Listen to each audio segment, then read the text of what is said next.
In the spring of 1981, a battered brown envelope arrived at the Department of Health's central office in Manchester.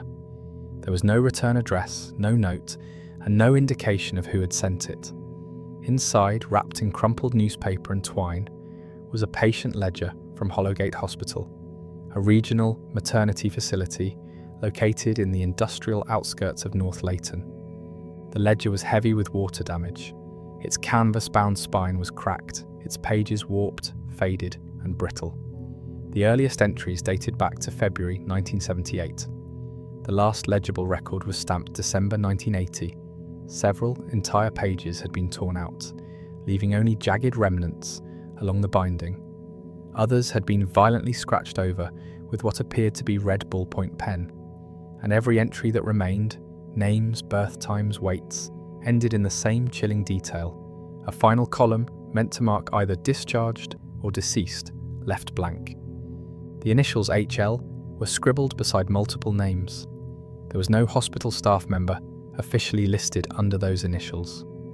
The Department of Health archivist, who first received the package, an administrative clerk named Gerald Whitaker, logged the document as anonymous, incomplete birth register, and filed it under non-urgent correspondence. He was later reprimanded for failing to escalate its contents. 4 days after the envelope was received, Hollowgate Hospital issued an internal memo to its staff. Effective immediately, the maternity ward would be closed for infrastructure upgrades. Staff were reassigned, patients were rerouted, and signage for the East Wing, a corridor that had served as the hospital's delivery and neonatal unit for nearly 25 years, was quietly taken down overnight. No building permits were filed with the city, no maintenance crews arrived, and no upgrades were ever completed. What had once been a busy, respected maternity ward, serving hundreds of births each year, had, within the span of 5 days, been shuttered and erased. Doors were locked. Records were archived or destroyed. By the following month, there was no official mention of the Hollowgate maternity ward anywhere in the NHS Central Directory. Only one person ever admitted to mailing the package.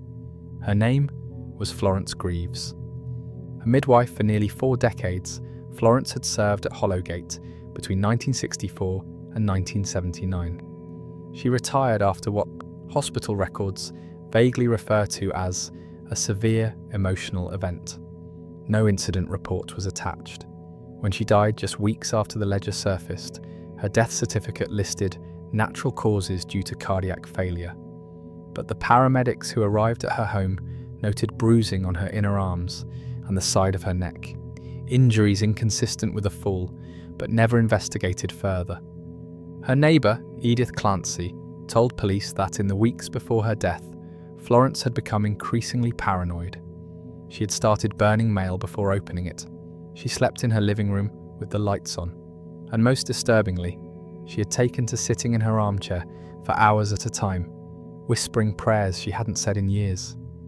She kept asking if I heard the crying, Edith later told a local reporter. She said she could still hear them, that she always could. A single journalist covered the shutdown at the time. Dorothy Latham, writing for the Leyton Record, published a 1-column piece titled "Hospital Renovation Raises Questions." She cited the absence of construction teams, the reallocation of funds away from East Wing operations, and interviews with displaced maternity nurses. The piece was buried on page 6. 3 days later, the paper issued a retraction, citing incorrect sourcing. Dorothy Latham was laid off later that year and never published again. But not everyone stayed silent. At least one nurse, identified only as ER in subsequent interviews, broke confidentiality in a taped conversation with a local activist group in 1994. The tape was made public in 2002 under whistleblower protections. ER had worked the 11 p.m. to 7 a.m. shift on the Hollowgate maternity floor for 7 years. According to her, the changes didn't start abruptly, they crept in. First, it was the patients, an increasing number of deliveries involving mothers who had no listed next of kin. Many didn't speak English, their paperwork was often incomplete or handwritten, Some were brought in under police escort from immigration detention centres. Others arrived with men in military dress, but no explanation. Some of them were sedated before they even made it to the room, the nurse recalled. No family, no birth plans, just taken straight to the table. Then came the protocol shifts. By late 1978, overnight deliveries were increasingly assigned to a single doctor, Harris Lovell. He insisted on minimal staff and discouraged midwives from staying in the room. One nurse was reprimanded for attempting to document a delivery Lovell had conducted solo. And then there were the cries. They didn't sound right, ER said. Not like newborns. I can't explain it. The walls would go quiet, and then you'd hear it. Just one of them, every few nights. Like they weren't in the nursery, but somewhere else. I once followed the sound into the old east stairwell. There was nothing there, just a chair turned to face the wall. Official hospital logs from this period show a sharp drop in reported stillbirths, despite an increase in high-risk deliveries. Between 1978 and 1980, Hollowgate reported 672 live births. Yet only 594 discharge forms were filed. The discrepancy of 78 infants was never audited. Florence Greaves, during her final appointment with her GP, had referenced the ledger explicitly. Her physician, Dr. Lena Crow, later testified to the Parliamentary Health Review Committee that Florence had described the book as the only thing they couldn't rewrite. She had kept it, she said, because someone had to. That someone had to remember the ones who never left. One particular name stands out in the surviving entries. Baby E. Mulligan, born April 19, 1979, weight 3.2 kilograms. Sex, female, no parent listed. Delivery physician, HL, final column, blank. There is no birth certificate for E. Mulligan in any national archive, no postnatal paperwork, no assigned NHS number. She exists only in Florence's ledger and nowhere else. The Hollowgate administration released a statement 2 weeks after the ward's closure. It read, in part, due to shifting population needs and infrastructure fatigue, Hollowgate maternity services will transition to an outpatient gynecological facility. All previous staff have been offered reassignment or early retirement. There is no public health risk or scandal associated with this transition. No further statements were made. What makes this story particularly chilling is that it wasn't driven by religious fanaticism or supernatural forces, but by something far more terrifying: the bureaucratic ability to erase life through silence. No blood, no bodies, no screaming headlines, just empty fields in a ledger and locked doors in a hallway that no longer exists. Hospitals are institutions built on routine, charts, records, procedures. Everything is written down. So when something vanishes from those records, not just once, but systematically, it doesn't happen by accident. It happens because someone made it happen. And someone made sure no one would notice. For nearly 2 decades after the closure, the East Wing remained sealed. A few patients who passed through Hollowgate for unrelated care would later claim they saw flickering lights behind the sealed windows, or that they heard what sounded like low humming through the radiator pipes. None of these sightings were documented formally. The building was partially decommissioned in 1995. The East Wing, however, was left untouched. Structural assessments noted unexplained reinforcement behind certain walls and sealed access points with no documented purpose. When demolition began in 2007, construction workers discovered a second set of blueprints behind a rusted filing cabinet. Blueprints that showed a different layout from what city records displayed. One room in particular had been erased entirely from the public design. It was labelled 6A long-term storage. The door to room 6A was sealed in concrete. That discovery and what lay behind it belongs to a later chapter. But this much is clear. Whatever Florence Greaves feared was in that hospital. It wasn't a delusion. It wasn't hysteria. And it wasn't over. The ledger, now stored in a restricted access government archive, remains the only surviving record of at least 18 children who were never born never buried, and never named beyond the fading ink of a forgotten nurse's pen. Next, we turn our attention to one of those forgotten mothers, a woman who was told her daughter was stillborn, but never saw a death certificate, never held the body, and never stopped asking questions. Her name was Grace Mulligan, and her story begins in room 12. In the winter of 1978, Hollowgate Hospital was in full operation, its faded brick facade rising against the fog-stained skyline of North Leighton like a tired sentinel. The maternity ward was modest by design. 14 private rooms, a central monitoring station, and 2 delivery suites housed in the old East Wing, built originally for surgical overflow after the war. It was cold inside, even with the radiators humming, and the smell, even to this day, is remembered as something bitter and antiseptic, like rainwater collecting in a metal pan left to rust. On January 3rd of that year, Grace Mulligan was admitted just before sunrise. She arrived alone. No partner, no suitcase, just a damp coat clutched around her, and a note from her GP authorising urgent delivery due to late-term hypertension. She was 22 years old. Records, what few still exist, list her time of admittance at 5:42 a.m. by Nurse C. Levington, though no employee by that name appears in payroll for the quarter. Grace was placed in room 12, a small corner unit with peeling paint above the window frame and a malfunctioning call button.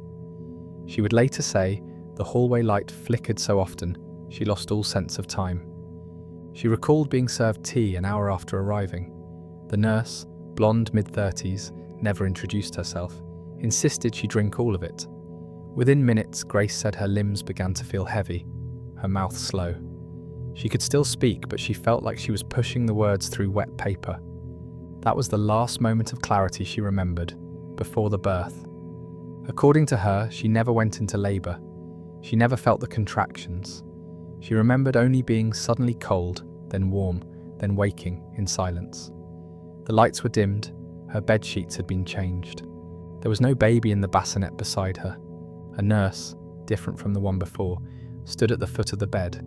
This one was older. Her tone was rehearsed. "She didn't make it," the nurse told her. "She came too early.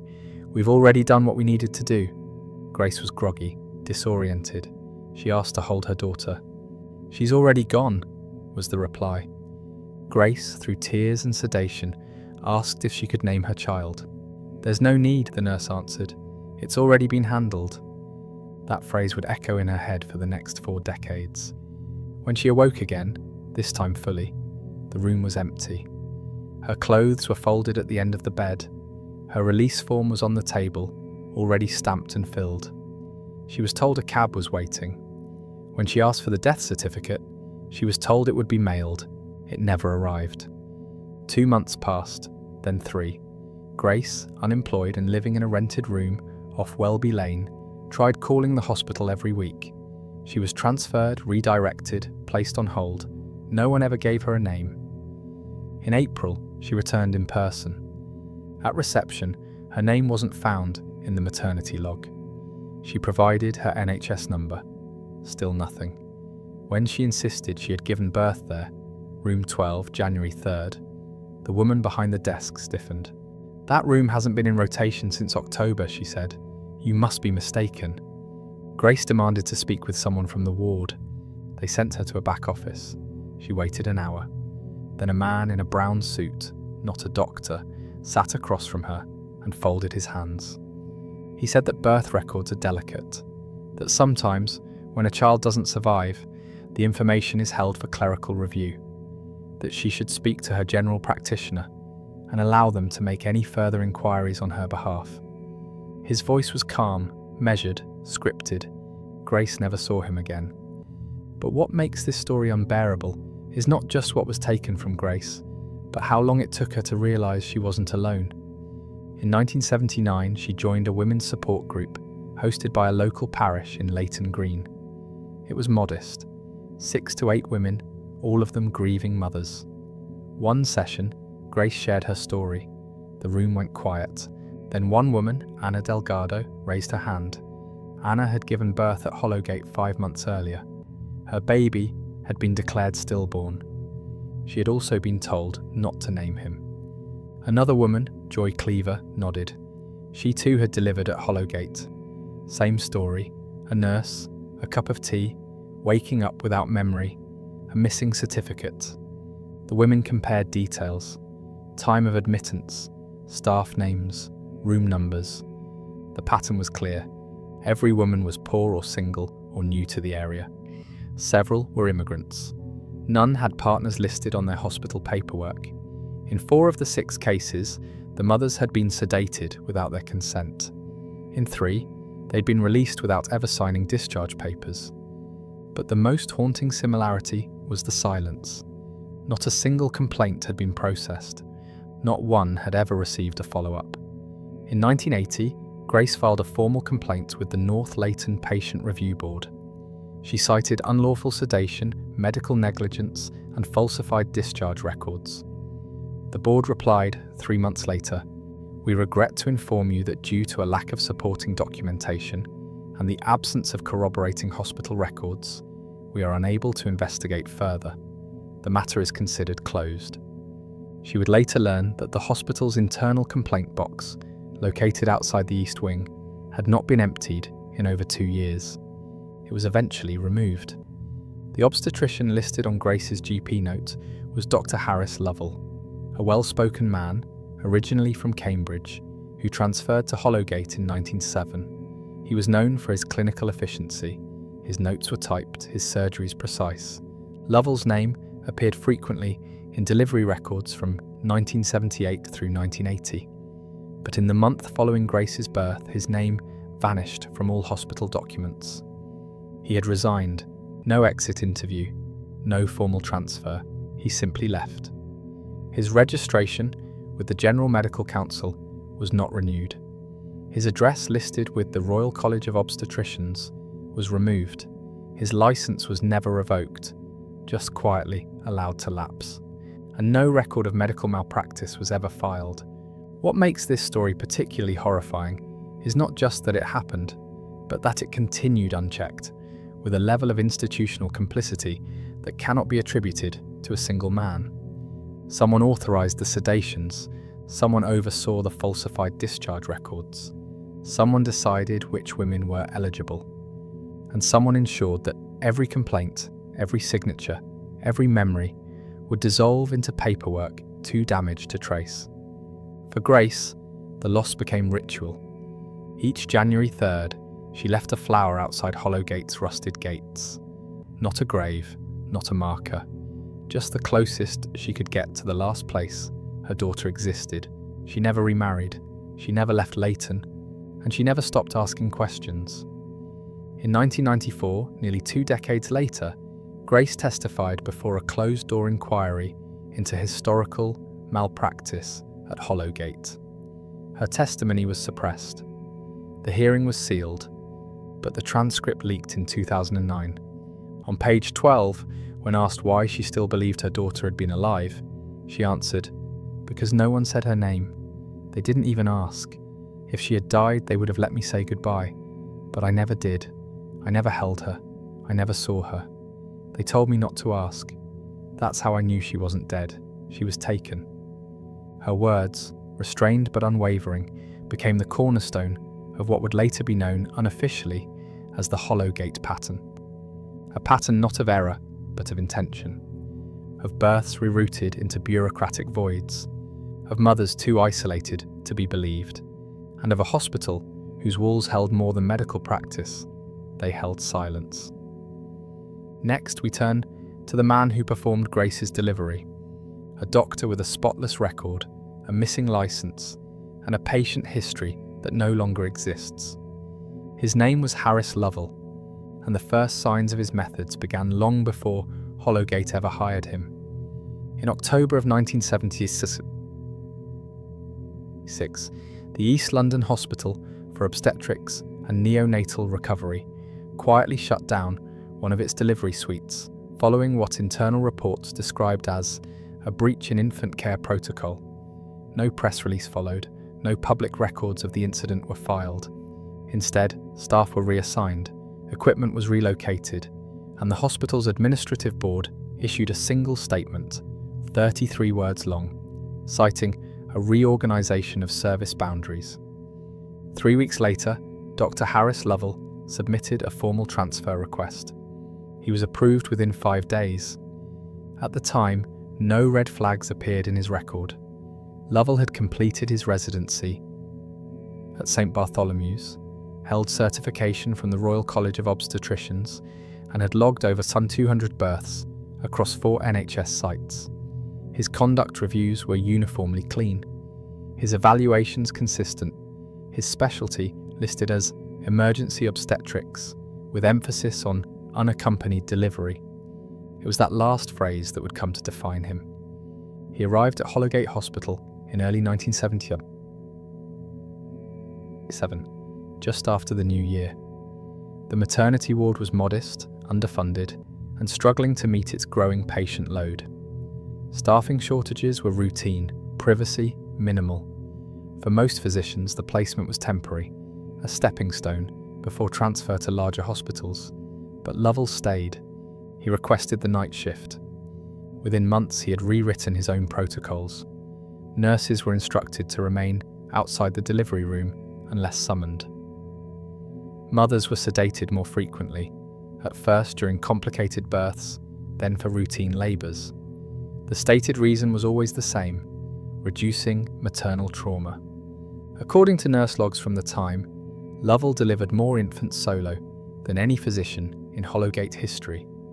He never allowed family members inside. No midwives were permitted to observe. And perhaps most disturbing of all, his patients were disproportionately young, isolated, or undocumented. In late 1978, a junior records clerk flagged an anomaly. A run of 7 consecutive births assigned to Lovell bore no corresponding patient ID. Their infant charts, though formatted properly, were unsigned, and each was typed, not handwritten, a peculiarity for the period, as Hollowgate did not have accessible typewriters on the ward floor. The report was escalated to the Chief of Staff. 2 days later, the clerk was reassigned to outpatient radiology. The report was never seen again. Still, fragments of Lovell's habits remained scattered across archived documentation. His case notes are sparse but consistent, typed in courier font, single-spaced, with margins that suggest they were printed using personal equipment rather than hospital-issued stationery. Many included measurements: cranial circumference, femur length, reflex latency, data more fitting of a research lab than a delivery room.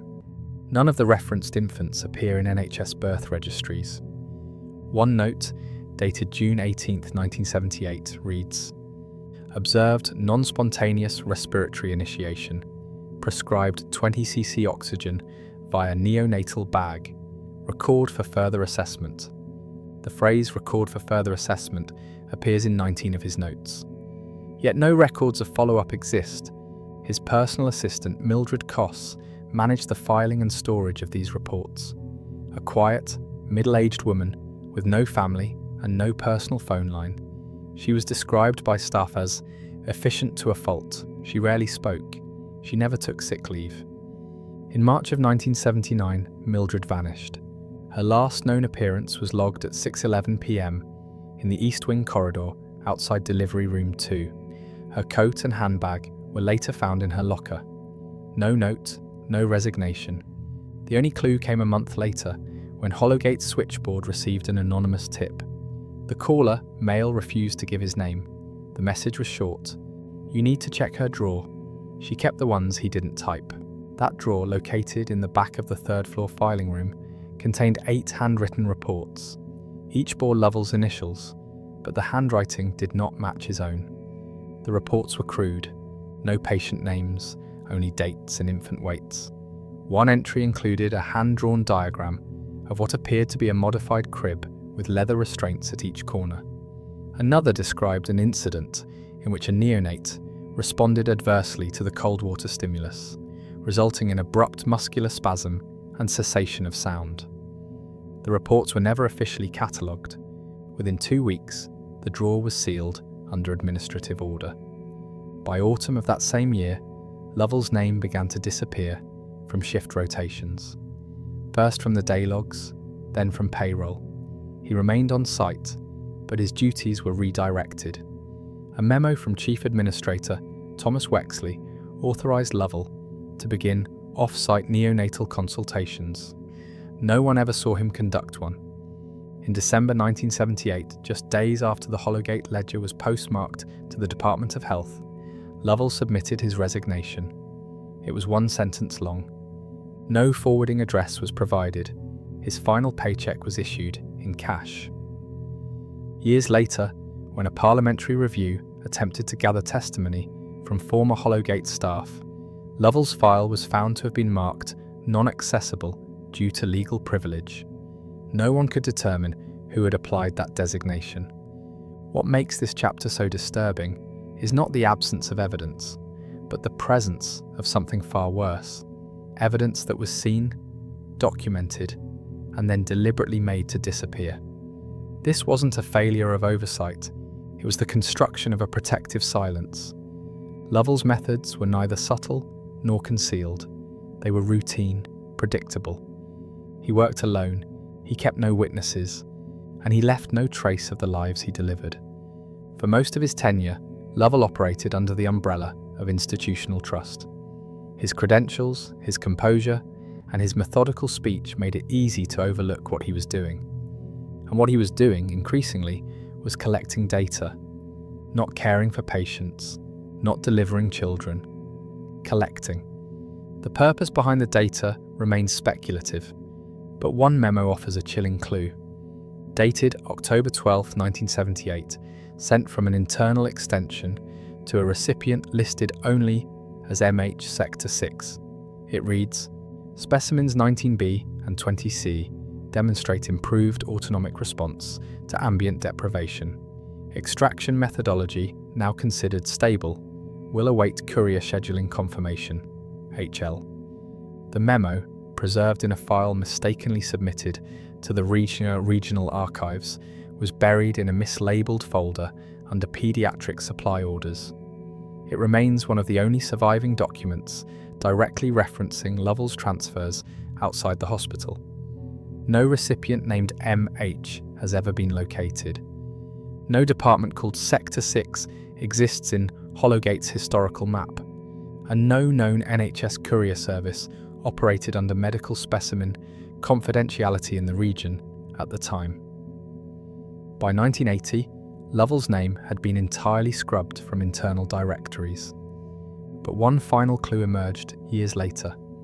In 1992, a nurse named Margaret Penn, who had worked the East Wing in its final years, submitted a handwritten statement to the Health Review Board after seeing Lovell's name mentioned in a Sunday newspaper article about institutional abuse cases. She wrote, "He kept a small wooden box on his desk, locked. I asked once what was in it. He said, 'Records for people who won't remember.' I thought he meant the patients. Now I'm not so sure." Her statement was not included in the final review. What makes this story unbearable is not the scale of the abuse, but the calm precision with which it was administered. Lovell didn't operate in chaos. He didn't lash out or deviate. He followed procedure, his own, and everyone around him accepted that procedure because it looked like professionalism. The horror here isn't hidden behind screams or blood. It sits in the quiet clicking of typewriter keys, in the subtle language of memos, in reports that don't raise alarm because they were designed not to. He wasn't a monster. He was a function, and the function was silence. Next, we turn to the structure that made that silence possible. A part of Hollowgate that never existed on paper, a part of the hospital not listed on any blueprint, a wing whose rooms were never scheduled for use but always locked, the East Wing, and what was hidden behind its unmarked doors. In May of 1979, Hollowgate Hospital underwent its scheduled fire safety inspection. The request had come from the Municipal Planning Office, following minor electrical fires in 2 outdated facilities elsewhere in the region. Hollowgate wasn't under suspicion, but it had not been audited in nearly 8 years, long enough to raise procedural concerns. The chief inspector assigned to the case was Harold Elkins, a 61-year-old veteran of North Leighton's fire services. Elkins was known for his meticulousness. He carried a clipboard with carbon paper sheets, took photos with a 35mm Kodak, and logged every missing exit sign or faulty extinguisher with handwritten precision. He rarely spoke during his rounds. He simply wrote, photographed, and nodded. Hollowgate's inspection was expected to last 3 hours. It took nearly 6. Elkins began his route at the main entrance, moving clockwise through the newer outpatient wings. The issues were minor: 1 missing smoke detector cover, 3 loose wiring boxes. He then moved into the maternity wing, where the real questions began. Hollowgate's official blueprints, provided upon request, dated back to 1964 and showed 2 delivery suites and a neonatal corridor marked as West Wing. But when Elkins followed a side hallway branching off the maternity station, he entered an area that should not have existed. The corridor was narrow and poorly lit with flickering fluorescent panels. A rusted gurney sat propped against the wall, its wheels locked by dried fluid. The linoleum was a different colour, older, yellowed, with deep cracking near the corners. Elkins measured the hallway's dimensions.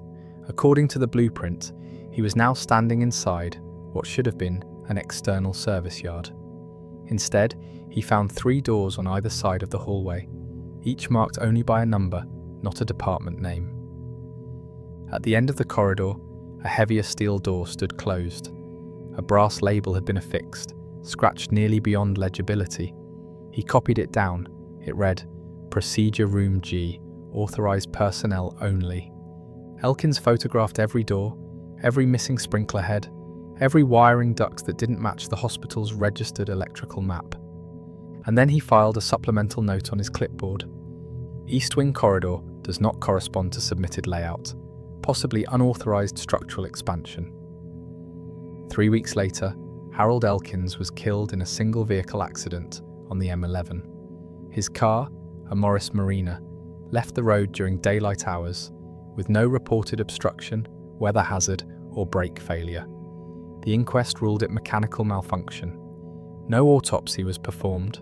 The photographs he took at Hollowgate were never submitted to the city archive. They were never found. The existence of the East Wing remained undocumented, but not unseen. Over the years, multiple staff members at Hollowgate described the East Wing as a place you didn't walk through unless you had a reason. Not out of superstition, but because it didn't feel like a part of the hospital. The architecture was off. Unlike the rest of the maternity floor, the East Wing had no windows. The ceilings were low. There was no overhead speaker system, no televisions, and no visible ventilation. The equipment inside was mismatched. Birthing beds with straps on the railings, oxygen tanks dated from the early 1960s, and IV stands with unfamiliar connection ports. One nurse noted that even the light switches were inverted, facing downward rather than up. Nurses recalled being sent into the East Wing only under specific instruction, usually from Dr. Lovell. Deliveries were never scheduled there, and yet the rooms were always clean. Supplies were stocked, instruments were sterilised. There were no patient charts outside the doors. One room, known informally as the Green Room, became the focus of quiet rumours. It earned its name from the heavy green privacy curtain that hung from a ceiling rail just inside the door. The curtain was always closed. Behind it, the faint smell of formaldehyde lingered, even after air fresheners were used. No one had a key. The room had no visible door handle. Orderlies avoided it. Nurses ignored it, and when asked, supervisors claimed it was a storage room, despite its surgical lamps and observation window. In 1981, a paediatric nurse named Ellen Fry submitted a formal concern to the administrative board. She reported hearing repetitive mechanical sounds from the East Wing during night shifts. Clacking noises, intervals of 3, followed by silence, then again. She was later reassigned to dermatology. The complaint was not archived. Years later, in 2003, a reel-to-reel tape was uncovered during a demolition sweep of Hollowgate's lower offices. It was labelled Custodial November 1980, West Drain Channel. The tape contained a conversation between two janitorial staff discussing the East Wing. One voice, identified only as Len, refuses to clean it. He claims he saw something. It was lying on the floor, on a tray, but it was moving. I swear to God, it was moving, and it wasn't breathing. The other voice dismisses it, but Len refuses. That side's not right. You ever look at the floor? There's no tile, it's paint, just paint. No grout, no gaps, like they poured it all at once, like they didn't want anything getting underneath. This tape was never formally admitted into evidence, but it exists, and it confirms a fact few dared to speak aloud. The East Wing was designed for something other than medicine. What makes this part of Hollowgate so unsettling is not just the secrecy, but the intention. The East Wing was not a forgotten hallway or a closed unit. It was a chamber, purpose-built, concealed and isolated. Not listed, not mapped and not spoken of. It wasn't an architectural oversight. It was an omission by design. The room dimensions, collected unofficially by a structural engineer during post-closure surveys, reveal something chilling. The walls were reinforced, thicker than hospital standard. The incubator line inside one of the rooms had no power supply. It had been disconnected intentionally at the wall, yet the temperature gauges remained functional, indicating a separate internal circuit. One room was tiled entirely in pale grey porcelain, not standard medical blue. The drainage system led to a sealed subfloor cavity, not the hospital's primary plumbing. And the green room? Its only identifiable feature, aside from the curtain and odour, was a wall-mounted intercom unit connected to no known network. It had no button, just a speaker grill. A former maintenance supervisor, interviewed anonymously in 1998, described his one and only visit to the room. They asked me to check the ceiling panel, said there was a leak, but when I got inside there was nothing above it, just insulation. No pipe, no valve. I asked why. It smelled like ethanol. They told me to leave.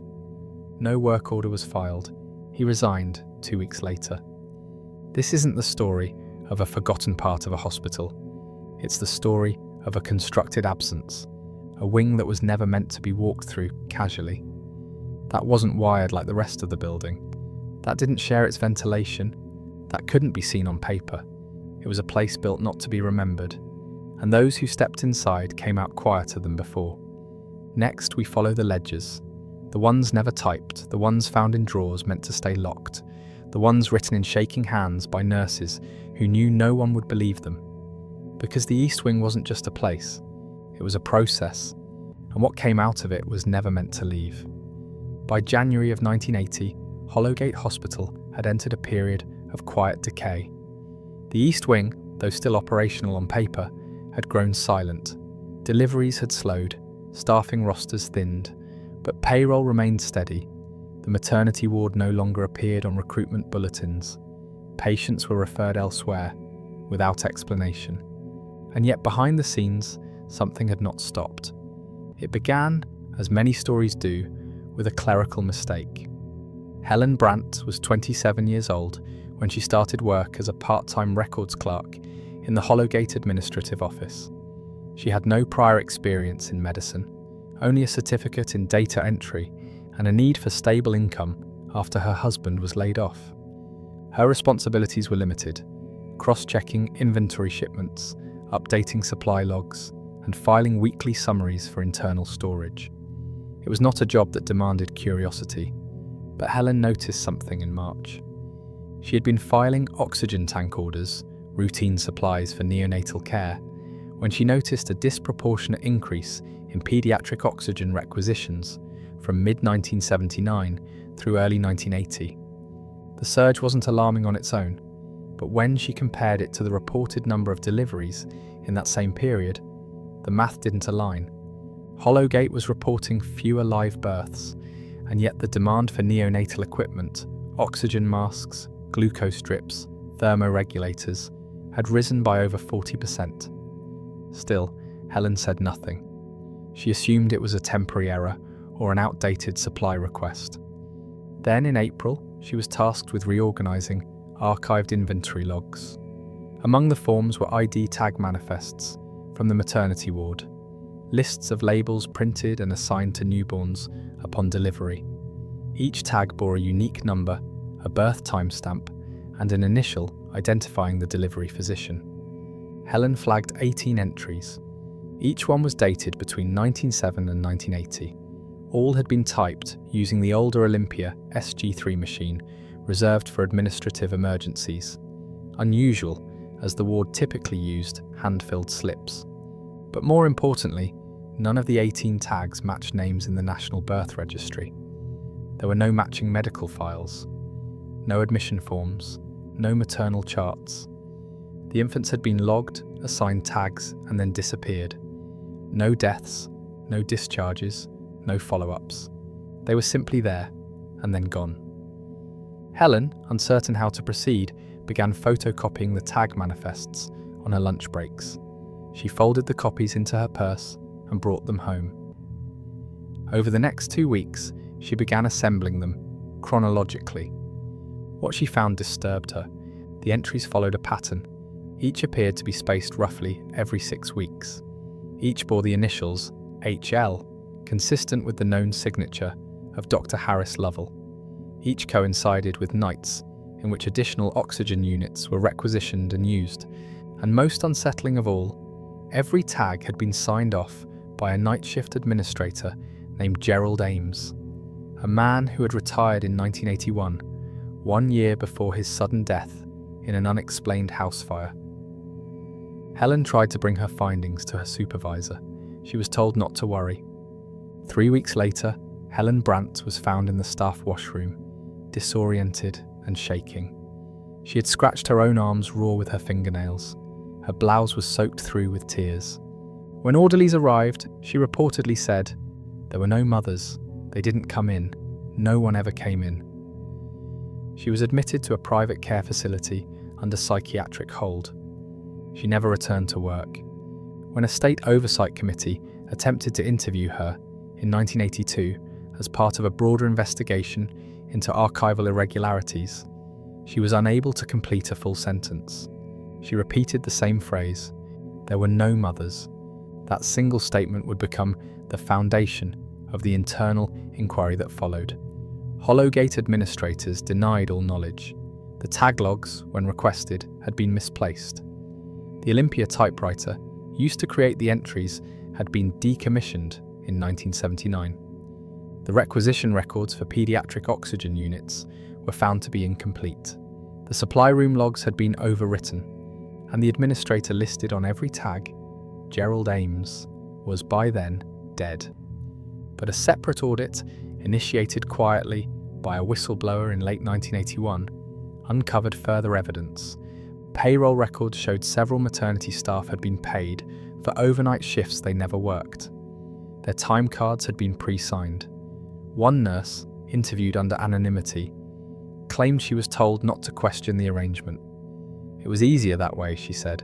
They said it was to keep the numbers balanced. She had not delivered a child in over 9 months.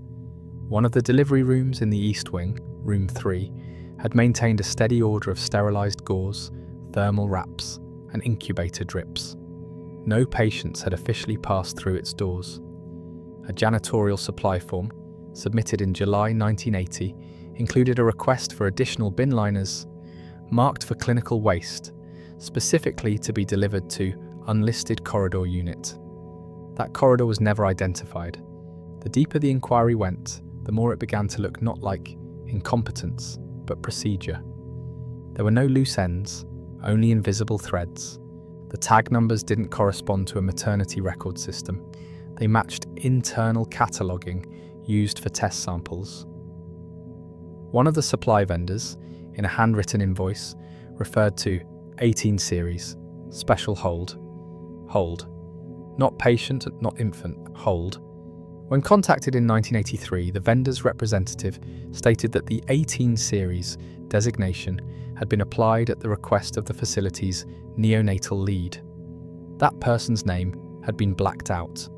The records were returned unsigned. This wasn't about missing babies. This was about something else, something methodical. What makes this chapter so horrifying isn't just the disappearance of names. It's that no one ever expected them to exist in the first place. These were infants delivered in silence, processed through a system that had no intent to document them. They were not assigned mothers in the official logbooks.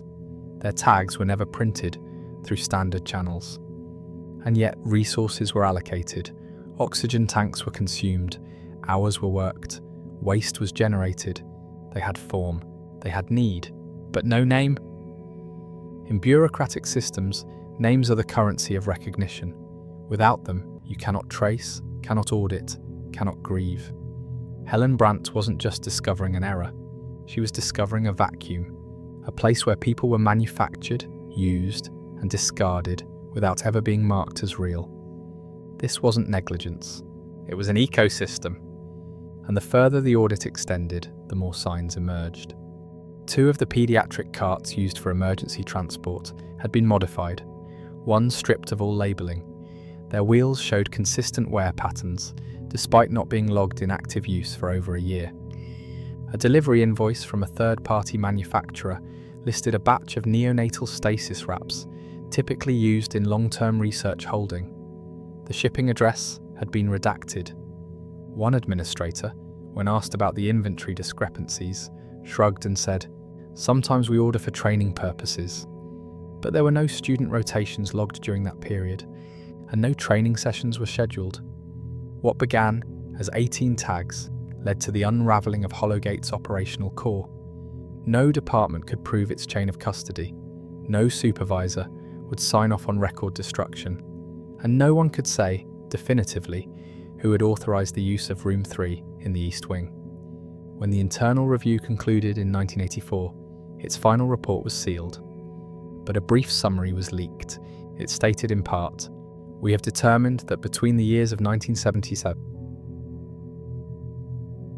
and 1980, internal documentation procedures at Hollowgate Hospital deviated significantly from NHS standards. Several entities within the hospital functioned in ways that were intentionally obscured from regulatory oversight.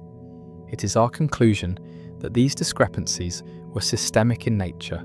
No charges were filed, no prosecutions were pursued. What began with one woman and a stack of inventory slips ended in silence, because these infants were never meant to be found. They weren't missing. They were undocumented, not just unclaimed, unacknowledged. The horror wasn't in their absence, it was in the fact that the system was built with that absence in mind.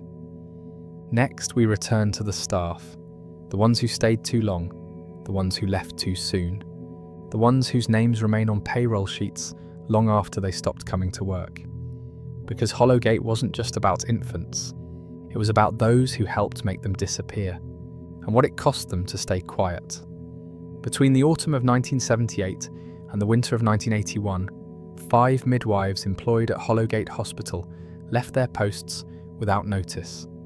None of them filed formal resignation paperwork. None collected final wages. None claimed their pensions. Their names, Anne Perrell, Moira Griggs, Lynn Feeney, Ruxana Ali, and Margaret Delaney, would later appear in a Ministry of Health audit under the heading Unverified Departures, NHS Staff Role. At the time of their disappearances, each was considered competent, experienced, and stable. All 5 had passed recent evaluations. Each had worked at Hollowgate for more than 2 years. And yet by the spring of 1982, not one had a verifiable address. Their professional licences had lapsed. Their NHS numbers were dormant. No known relatives had heard from them. But the truth is more complicated than an absence of paperwork.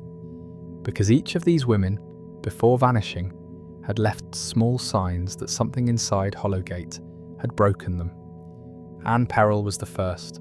In December 1978, she had worked 14 consecutive shifts on the maternity ward. She'd taken few breaks, declined overtime pay, and made repeated requests to be reassigned to general practice. Her supervisor denied the request due to staffing shortages. On her final shift, Anne left her locker key on the nurse's station desk. Inside the locker was a stained notebook. It contained only one page with handwriting. We were not delivering children, we were delivering something else. No further explanation, no signature. She never returned. Moira Griggs left 6 months later, in June of 1979. According to hospital records, she clocked out at 3:58 p.m. after assisting in a routine birth. The delivery was logged as successful, but her attendance log shows something unusual. Moira's time card for that week had been filled out in advance, something staff were instructed never to do. It had been initialed, not signed. Her apartment above the library remained undisturbed for days. Her uniform was found in a canvas bag behind her bedroom door. Her bank account remained untouched. There were no signs of struggle, no packing, no goodbye. She simply left. Lynn Feeney's case is perhaps the most unsettling. She had only recently transferred to Hollowgate in early 1980, after years at a community hospital in Bristol. Colleagues described her as quiet, observant, deeply principled. But after just 9 weeks, her demeanour changed. She began staying late after shifts. She requested access to old delivery logs.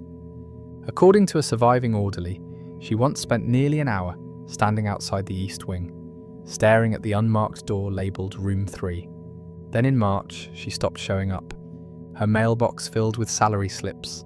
Her pension enrolment forms were never completed. When contacted by hospital administration, her listed emergency contact, a sister in Lincolnshire, said Lynn hadn't called in over 2 months. And then the hospital received a letter. It was postmarked from Swansea, but had no return address. Inside was a single sentence, typed on stationery with no header. "Do not follow me." The signature read, L. Feeney. No contact followed.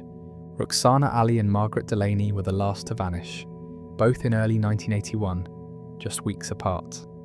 Roxana had been with Hollowgate since 1974. She was experienced, admired by junior nurses, and known for her calm under pressure. But in January, she began documenting unexplained gaps in the patient chart archive. Entire shifts had missing entries.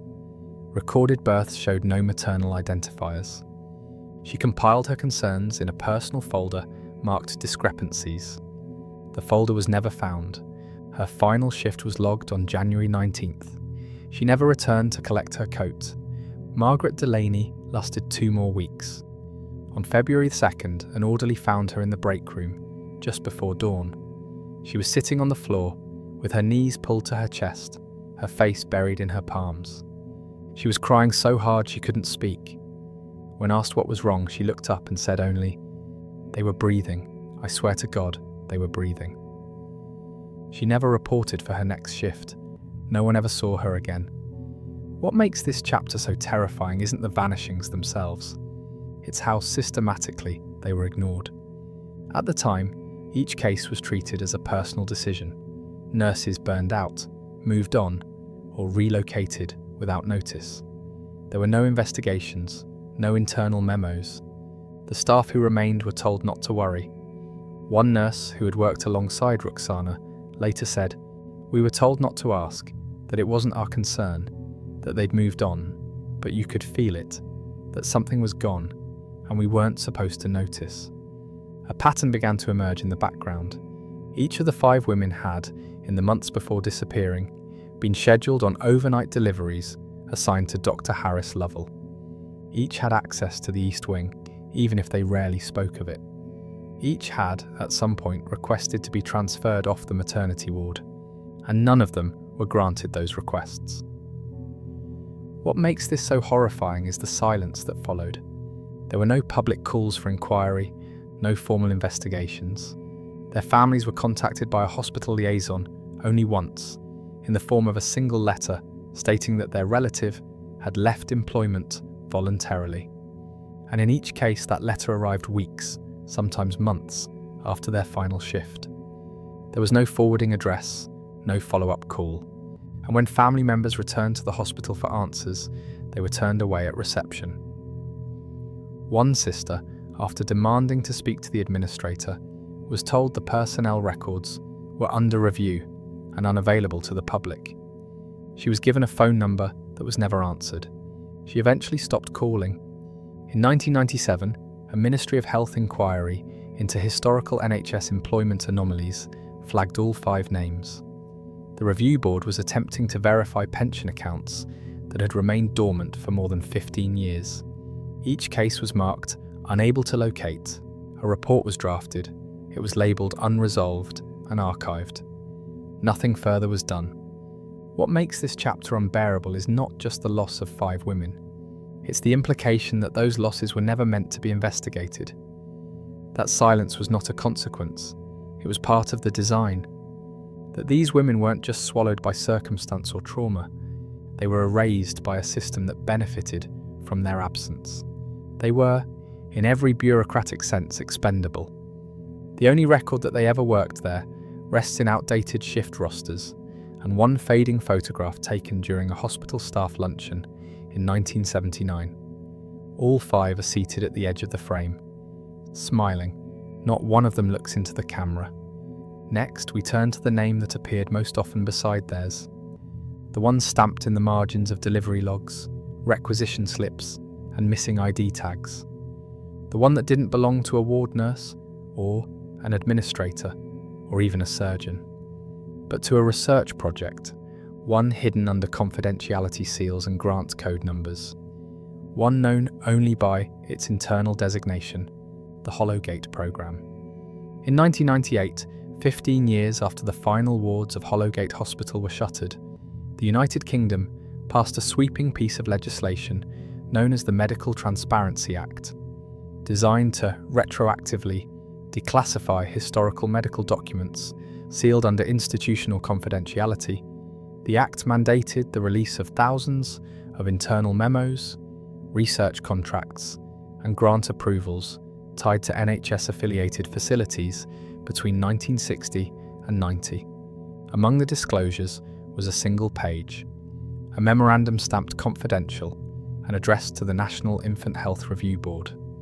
Dated March 12, 1983. Subject line: Summary of Off-Site Series, Hollowgate. The page was brief, only 4 paragraphs, and made no mention of infants by name, nor mothers by record.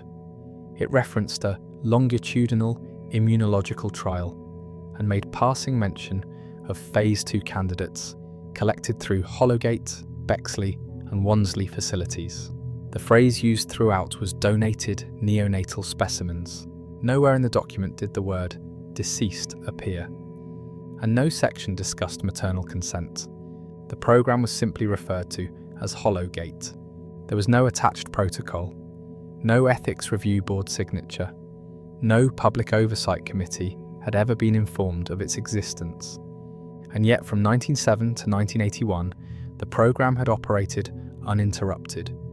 Its budget line, disguised under a generic Advanced Outcomes Development tag, was routed through the Ministry of Defence. That funding trail led back to an obscure biomedical contractor registered in Southwark, Thorne and Morrow Limited. The company had no public-facing presence, no logo, no published papers, yet government procurement records show it received over 2.8 million in research funding during the Hollowgate period, despite never once applying for academic grant status. Thorne and Morrow was listed as a subcontractor. Its official purpose: neurological response, benchmarking for long-term developmental variables. The variables were never defined. The specimens were never accounted for. What became clear, slowly, piece by piece, was that Hollowgate had not been an isolated case of hospital mismanagement or individual misconduct. It had been one node in a larger, state-funded operation. Its purpose: to study infant nervous systems under high-stress conditions without the interference of standard parental protection laws. To do this, they required only 2 things. First, children whose documentation could be bypassed or erased. Second, a clinical structure capable of removing them without notice. Hollowgate provided both. The mechanism was chilling in its simplicity. Mothers were admitted under routine emergency conditions, often flagged as high-risk spontaneous labour. Consent forms were expedited or left unsigned. Deliveries were performed under chemical sedation.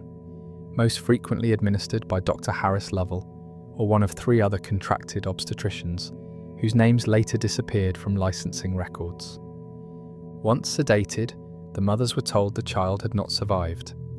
In some cases, they were discharged before fully regaining lucidity. The infants, classified in lab reports as Phase 2 pre-exposure candidates, were taken to off-site facilities listed only by abbreviation. The primary designation appeared in multiple redacted documents as LTCA Long-Term Chamber A. No such chamber appears in any NHS directory. No such designation has ever been explained. But one technician, who worked under contract at Hollowgate during its final years, came forward in 2005 after seeing a documentary on institutional corruption. Her name was withheld for legal reasons. Her statement was recorded under oath. She described a room located behind the East Wing, not on the blueprint, not connected to hospital supply lines. The room had a reinforced door, a single observation window, and inside, she claimed, were heat-regulated drawers, labelled not with names, but with numbers and timestamps. She had access to it only once. She had been called in to adjust an oxygen regulator. Inside the drawers, she saw infant forms, alive, sedated, monitored, each attached to biometric sensors, none crying, none moving, but breathing. I asked where their parents were, she said, and they told me they were study wards, that consent had been handled, but the mothers never came. No one visited. The rooms stayed quiet. They weren't registered. There were no files at the nurses' station, just numbers on the glass. The biometric monitoring logs recovered during a forensic sweep of the Hollowgate archives confirm her statement. They list time-stamped entries tracking pulse, respiratory rate, skin temperature, and vocal cord reflex latency. The last metric, unusual for standard neonatal care, measures the time between stimulus and vocalization. In over a dozen reports, the value was listed as non-initiate, meaning the infants were either unable or no longer attempting to cry. Another internal document, recovered in the shredding bin of a regional research office, outlined a series of trials labelled Cohort N Dark. The notes described an enclosed feedback chamber, designed to measure resistance to prolonged isolation and sensory deprivation. The trials were not dated, but the initials, HL, appear at the bottom of one page. In 1984, a quiet complaint was filed to the British Paediatric Association by a physician who had temporarily worked at Hollowgate during a winter relief contract. He had noted discrepancies between neonatal death certificates and their corresponding maternal discharge notes. In several cases, a death had been recorded, yet no post-mortem had been performed. In one instance, the cause of death was listed as failure to transition, a non-specific term rarely used without additional classification. The physician requested clarification. He was not renewed for a second contract. His complaint was closed as procedural misunderstanding. But the evidence was growing. Newspaper archives from 1980 to 1982 show a sudden drop in media coverage of Hollowgate's maternity operations. Press releases, once issued, quarterly ceased entirely. Public birth announcements no longer included hospital attribution. And a Freedom of Information request from 1999 revealed that 3 separate local journalists had submitted inquiries to the Department of Health regarding Hollowgate's maternal statistics. All 3 were redirected. None received follow-up. One of the most damning pieces of evidence came not from Hollowgate itself, but from its sister facility in Bexley, which had received transfer funding under the same programme line. An internal Bexley research memo titled Cohort Stability, HGT Method Replication, referenced a process described only as inert retention. The notes included a chilling phrase: full archiving achieved without vocal event. Standard achieved in 3 of 5 cases. Again, no names, no mothers, just numbers. One of the final surviving fragments of the Hollowgate programme is a lab report marked Series 12, Dorsal Sample Analysis. It references subjects under 10 days old, All had been exposed to unspecified stressor A. Their response? Inhibited expression and limbic suppression. The author of the report signed only as MH. That signature appears nowhere else in Hollowgate records. The documents surrounding this program are sparse, often deliberately vague, but together they point to a single, horrifying conclusion. The infants were not missing. They were taken, processed, measured, used, and then archived off-site.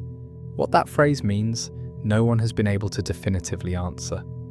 It appears again and again in internal memos, sometimes followed by the word stable, sometimes by the word terminated, but never by an explanation, and never in conjunction with a burial record, a cremation receipt, or a death certificate. This was not a medical tragedy, it was a system, built to bypass oversight, built to exploit the invisible, built to function in silence. Because the families affected were isolated, young, migrant, or unwed. Because the mothers had been sedated. Because the births had been undocumented. Because the system didn't need to kill the babies, it only needed to erase them. What makes this story unspeakably tragic is that it did not need to rely on malice, only on indifference, only on the cold, clinical detachment of those who saw vulnerability as an opportunity. And what happened at Hollowgate was not a secret, it was a protocol. One buried not beneath mystery but paperwork, not erased with fire but red tape, not hidden in darkness but camouflaged in the light, beneath government headers, research lines, and stamped forms that never used the word death. Next, we turn to the aftermath. Not the prosecutions, there were none. Not the reforms, there were few, but to what was left behind, a sealed room, a locked door, and a final discovery made in the ruins of Hollowgate's West Wing, Room 6A, and the case files someone tried, unsuccessfully, to destroy. In the summer of 2007, Hollowgate Hospital had been empty for more than 2 decades. Its windows had been sealed with aluminum siding. The east wing had collapsed during a storm the year prior. The remaining structures, cracked walls, sagging stairwells, rusted fire escapes, were all slated for demolition. The site had been sold to a private development firm that intended to pave the land into a commuter car park. At 11:42 a.m. on July 19th, a demolition crew struck something unexpected while removing a plaster wall along the former maternity corridor. Beneath the surface was not pipework or wiring. It was a door, steel, unmarked. The handle had been sheared off and welded over. The hinges were mounted internally. It had no label, no window, and it did not appear on any of the facility's architectural plans. It took the crew nearly 4 hours to breach the seal. Behind it, covered in a thin layer of grey dust, was a small chamber, 14 feet by 9 feet, no windows, no lighting. Stamped in rust-coloured stencil on the inside of the door were the words, "Storage 6A, controlled hold." The room had not been entered in over 25 years. Inside were rows of stainless steel medical trays, each stacked with hospital instruments, too corroded to be safely identified. Scissors fused shut, forceps stained black, scalpels with broken tips. Against the back wall sat a tall filing cabinet, badly dented but locked. Beside it, stacked haphazardly, on low shelving, were 24 vinyl-bound folders. Each was labelled with a white sticker, A Series. They were arranged in no discernible order, some marked with dates, others numbered, many unlabelled. A few had decayed beyond recognition, pages stuck together by mildew and time. But among those that could still be opened, the contents were unmistakable.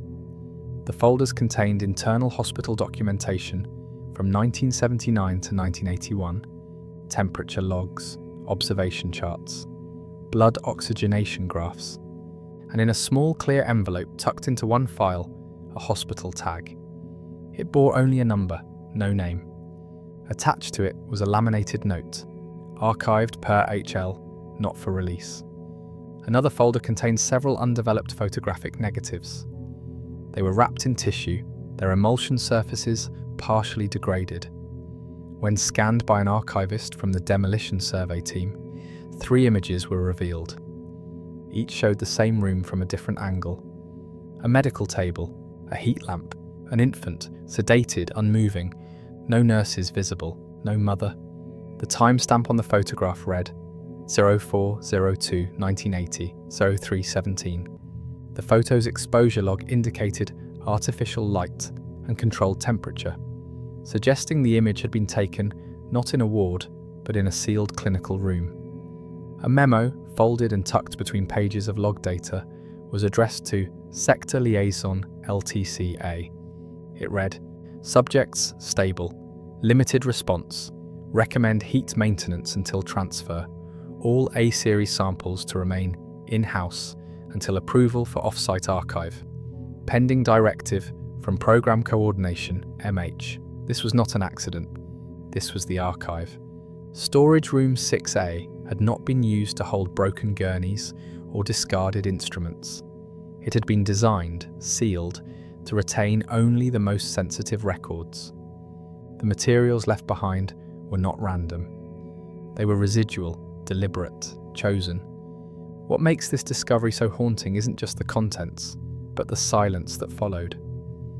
After reporting the find to the Department of Health and the local authority, the demolition crew was instructed to pause work, pending further review. But no review came, no agency claimed jurisdiction, no representatives arrived to collect the files. Within weeks, the site was cleared. The folders, instruments, and trays were boxed by subcontractors and placed into long-term storage at a private facility outside of Derbyshire. To this day, no official body has claimed them. The photographs were never released publicly. The infant tag was logged, photographed, and returned to its envelope. It remains unlinked to any name, birth, or death certificate in the National Registry.